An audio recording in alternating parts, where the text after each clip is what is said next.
Once upon a time, in the year 1284, to be exact, the German town of Hamelin was overrun with rats.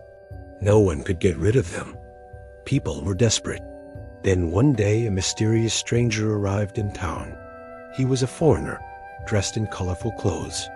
In fact, he was pied, that is multicolored, and all he had with him was a flute. Now, mind you, this was not an ordinary flute. This was a magic flute. With a few notes, the piper could make an army of rats follow him. He told the townspeople he could clear the city of rats with his music, and in exchange, he would like to receive payment. The townspeople, desperate to be rid of the rodents, agreed to his terms. The piper then began to play a haunting tune on his flute, and as if by magic, every single rat in town came running. All the rats followed him out of Hamelin, mesmerized by the sound of his flute. He led them to the nearby Weser River, where the rats drowned and the piper was paid in full. But once the threat of rats was gone, the townspeople of Hamelin forgot about their promise. They didn't want to pay the piper for his services. The piper, betrayed and angry, vowed revenge on the people of Hamelin. He returned to the town on June 26, 1284. At that time, all the adults were in church. The piper put his flute to his lips and began to play. Again, he played a haunting tune, but this time something even more unbelievable happened. Instead of rats, 130 children of Hamelin, all from 4 to 14 years old, came running.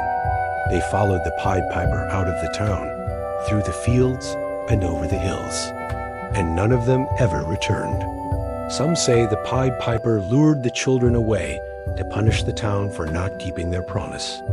Others say the piper took them somewhere far away to live, perhaps to help out on a farm.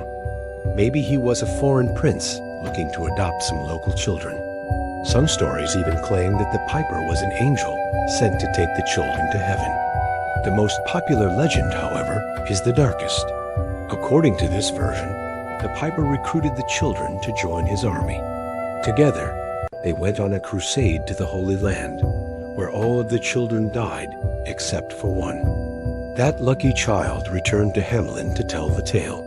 So what really happened to the children of Hamelin?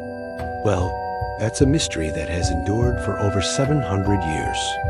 Historians and storytellers still debate the truth of the Pied Piper legend. Some believe the piper isn't a real person at all, but a symbol of disease. In this interpretation, the rats and the children are both symbolic. Rats were associated with filth and disease, and the Pied Piper represents the plague, which killed many children in Europe during the Middle Ages.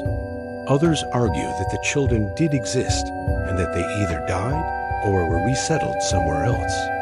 Maybe the Pied Piper was a real person, though some say he was a magician who used his powers for good, while others say he was an evil sorcerer.